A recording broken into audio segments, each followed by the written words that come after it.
या कल्ब दोनों एक ही चीज़ का नाम है।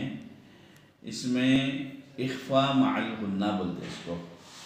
इख्फा का माना है नून या मीम की आवाज़ को नाक में छुपाना, इसको इख्फा कहते हैं। क्योंकि नून साकिन के बाद बा आ रहा तो नून को मीम से बदल देते। मीम और बा का मखरज एक ही है, शफवी। मीम की अदाई के लिए, बा की अदाई के लिए होंठ बंद हो जाते हैं। दोनों होंठ जब बंद हो गए तो मीम की आवाज़ को नाक में ले जाने के बाद नाक में होंठ बंद रहने की वजह से आवाज़ मीम की नाक में घूमती है, उस वजह से उसको गुन्ना कहते हैं।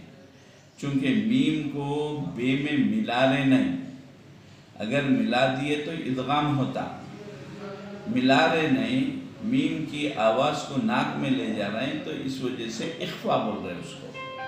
तो मीम बंद होने की वजह से, बंद होने होंठ, दोनों होंठ लगा देने की वजह से मीम की आवाज़ को नाक में घुमा रहे हैं, गुन्ना कर रहे हैं। और इब्तिदा में मीम की आवाज़ को नाक में ले जाके छुपा रहे हैं तो इख्फा के बाद गुन्ना होगा, उसको इख्फा मअल गुन्ना कहते हैं।